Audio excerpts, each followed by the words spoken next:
మంత్ర సాధన చేసేటువంటి సాధకులకు మరియు దీక్ష తీసుకున్నటువంటి శిష్యులకు ఒక విజ్ఞప్తి. అదేవిధంగా మంత్ర దీక్ష తీసుకునేటువంటి సాధకులు కానీ తీసుకున్నటువంటి సాధకులు కానీ నియమాలు మనం ఏ విధంగా ఫాలో కావాలో సాధన చేసేటప్పుడు ఒక గురువు చెప్పిన బాటలో గురువు చెప్పిన రోజులు మనం సాధన చేసినట్లయితే గురువు ప్రతి ఒక్కరూ శిష్యుని పరీక్షించకుండా ఈ విద్యనైతే ఏ గురువు కూడా నేర్పించడు. ఇది తెలుసుకోండి ప్రతి ఒక్కరు. ఫస్ట్ గురువును మనం అనుసరించాలా, గురువుతో మనం ఏ విధంగా మసలుకోవాలో ఇది తెలుసుకోండి. 2, ఆహార నియమాల విషయానికి వస్తే ఒక పూటే భోజనం చేసి నేల మీద పడుకుంటూ స్వతహాగా ఆహారం తయారు చేసుకొని తినడం మంచిది. ప్రతిరోజు పారే నీటి యందు వెళ్ళి జపం చేయవలసి ఉంటుంది. తెల్లవారుజామున 3:30 లేచి 6 గంటల లోపున పూజ చేసుకొని 6 గంటలకు వెళ్ళి గంగలో జపం చేసి 7 గంటలకు సూర్యునికి ఆరోగ్యం ఇచ్చేసి మళ్ళా హోమాలు చేసుకునే విధానం ఉంటే హోమాలు చేసుకోండి. మెడిటేషన్ చేసుకోవాలనుకున్న మెడిటేషన్ చేసుకోవచ్చు, జపం ఆపేసి. ఇంకా తర్వాత అబద్ధాలు చెప్పడం, పరాయి స్త్రీ వ్యామోహంలో ఉండడం, భార్య తప్ప ఇంకొక స్త్రీని ఆశించకూడదు ఈ శాస్త్రంలో. తర్వాత నేల మీదే పడుకోవాలో ఉంటుంది. ఎంత వీలైతే అంత మౌనంగా ఉండడం చాలా మంచిది. చాలామంది తెలియక నియమాలు పార్టిసిపేట్ చేసుకునే విధానం తెలుసుకోక ఒక గురువు నుంచి ఏదో మంత్రం ఇచ్చేస్తాడు ఫోన్లో, ఆ మంత్రాన్ని తీసుకొనేసి ఇంట్లో పోయి సాధన చేస్తారు. ఏదో బుక్లో మంత్రాన్ని తీసుకొని మంత్రం సాధన చేస్తారు. లేదంటే ఇప్పుడు అందరూ తెలిసిన విషయం వాట్సాప్లో మంత్రం పంపించేస్తే తీసుకొని చేసేయడం కరెక్ట్. ఈ విధంగా చేస్తే ఏమవుతుందిరా మనకి అంటే ఆ మంత్రం ఏందో తెలియదు, మంత్రం యొక్క తత్వమూ తెలియదు, ఆ మంత్రం ద్వారా వచ్చేటువంటి నెగిటివ్ ఎట్లొస్తుందో తెలియదు. చెప్పారు పుస్తకంలో, వాట్సాప్లో పెట్టాడు, ఆ ఫేస్బుక్లో వచ్చింది, దీన్ని తీసుకొని పోయి ఇంట్లో సాధన చేయాలనుకొని సాధన చేస్తారు. పలానా స్వామి చెప్పాడండి మంత్రమే, నేను మంత్రాన్ని సాధన చేస్తా, ఈ పొద్దు నాకు అన్నీ వచ్చేసినాయి, 10 రోజుల్లో రిజల్ట్ వచ్చేసిందని నాకు అన్నీ కనబడుతున్నాయని చెప్తారు చాలామంది. గురువు అనేవాడు ఉండడు, విద్య ఏ విధంగా నేర్చుకుంటాడో తెలియదు, ఏదైనా డౌట్ వస్తే అడిగేదానికి చెప్పేవాడు కూడా ఉన్నాడు. కాబట్టి ప్రతి ఒక్కరికి నేను చెప్పేది ఒకటే, గురుముఖంగా గురువుని అనుసరించి ఉపదేశం తీసుకొని సాధన చేయండి.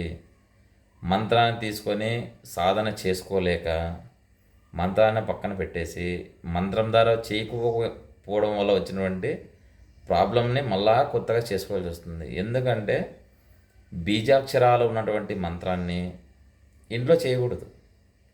బీజాక్షరాలు ఉన్నప్పుడు అంటారు, బీజాక్షరాలు ఏముందిలే మంత్రం ఇంట్లో చేస్తే అయిపోద్ది.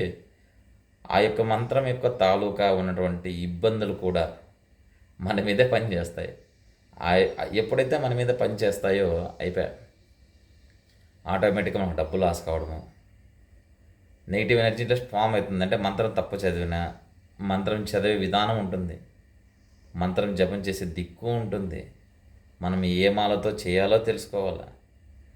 ఏమీ లేకుండా బుక్లో చెప్పాడంటే నేను మంత్రం తీసుకొని చేస్తాను. అందరికీ అదే ఒక చిలిపి ప్రశ్న అనుకోండి, ఇంకోలా అనుకోద్దండి.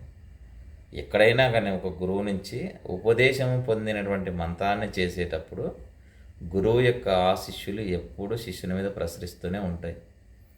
ఇది తెలుసుకోకపోగా ఆ బుక్లో మంత్రం తీస్తే అయిపోయింది, వచ్చేసినా నాకు ఈ మంత్రం వచ్చేసి ఆ మంత్రం చేస్తే నాకు రిజల్ట్ వచ్చేసింది, అయిపోయా.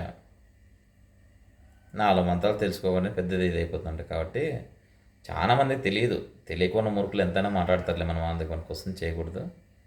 విద్యలు ఎప్పుడూ కూడా గురువు నుంచి సేకరించి గురుముఖత ఉన్నటువంటి సమయాన్ని సందర్భాన్ని వాళ్ళు చెప్పిన విధి విధాన్ని ఆచరణలో పెట్టి దాన్ని సాధన చేసినట్లయితే ఫలితం 100కు 100% రావడం జరుగుతుంది. నేను ఎందుకు ఈ విషయాన్ని మీకు చెప్తానంటే ఊరినే ఏది రాదు, కష్టపడితేనే వస్తుంది. సాధన చేయకుండా ఒకడేమో మంత్రాన్ని తీసుకొని పోతాడు, రోజుకు ఒక మాల జపం చేస్తాడంటే 108 సార్లు. ఈ 108 సార్లు జపం చేస్తేనే రిజల్ట్ వచ్చేసేయాలి వాడికి. ఇది రాత్రికి వచ్చేసేయాలి. పొద్దునే దేవత ఇటు పిలిస్తే పలకాల, అయిపోయింది ఇంకా. ఇంకోడేమో 11 సార్లు జపం చేస్తాడు. అయ్యో ఇంక రాత్రి అది టైం చాలా ఎక్కువ టైం మనకి. ఈ 11 సార్లు జపం చేస్తేనే ఇంక అయిపోయింది. నేను రోజు 11 సార్లు చేస్తానండి జపము, దేవుడు నాకు వచ్చేస్తాడు అని చెప్పుకుంటాడు. ఎంత జపం చేయాలో తెలీదు, ఎలా జపం చేయాలో తెలీదు, ఏ మాలతో జపం చేయాలో తెలీదు, ఏ టైంలో మనం సాధన చేసుకోవాలో తెలియదు, ఏ విధంగా చేయాలో తెలీదు. తెలియకోకుండా మంత్ర సాధన నియమాలు పాటించకుండా చేస్తారు. ఈ మంత్ర సాధన నియమాలు అంటే ఏందో తెలియకోకుండా మూర్ఖులు సిద్ధి అంటే ఏదో తెలియదు, శుద్ధి అంటే ఏదో తెలియదు, రెండూ తెలియకుండానే ఫాలో అవుతుంటారు. కాబట్టి ప్రతి ఒక్కరికి నేను చెప్పేది ఏమిటి అంటే, మంత్రము చేసేటప్పుడు గురువు కంపల్సరీ ఉండాలి. గురువు ద్వారా మంత్రాన్ని తీసుకొని సాధన చేసినట్లయితే ఆటోమేటిక్గా మీకు రిజల్ట్ రావడం అనేది జరుగుతుంది.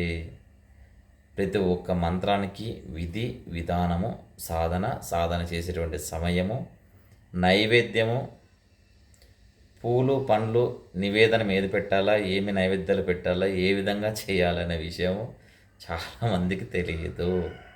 కాబట్టి ప్రతి ఒక్కరు తెలుసుకోండి. ఇక నుంచైనా హిందూ సనాతన ధర్మం యొక్క విధి విధానము, పద్ధతులను ఆచరించే విధానం చేయండి. ఉదయాన్నే సూర్యోదయంకి లేచి, సూర్యోదయం మునిపే పైకి లేచి, మగవాళ్ళైతే అండర్వేర్ లేకుండా స్నానం చేయొద్దండి. ఏదో కౌపీనమైన కనీసం పెట్టుకొని స్నానం చేయండి. బట్టలు లేకుండా చేసుకుంటే దోషాలు వస్తాయి. జపం చేసేటప్పుడు ఏ విధంగా మనం ఉంటాము, ఏ విధంగా ఉండాలి, ఇవన్నీ చాలా వరకు గురుముఖంగా చెప్పిన పద్ధతులు ఆచరించే మనం సాధన చేయవలసి ఉంటుంది. కాబట్టి ప్రతి ఒక్కరు తెలుసుకోవాల్సిన విషయం ఇది. మంత్రం యొక్క తాలూకా విధి విధానము, పద్ధతి, ఆచరణ, ఇవి తెలుసుకోండి ఫస్ట్ అందరూ. కాబట్టి ఇది పార్ట్ 2 కింద ఇంకొక వీడియో చేయడం జరుగుతుంది, చూడండి. మీకు ఏమైనా సందేహాలు, ఏమైనా డౌట్ ఉంటే నా వాట్సాప్ నెంబర్కి పక్కన కనిపిస్తుంది, ఈ నెంబర్కి ఒక కాల్ అయినా చేయండి, వాట్సాప్ అయినా చేయండి. ధన్యవాదాలు.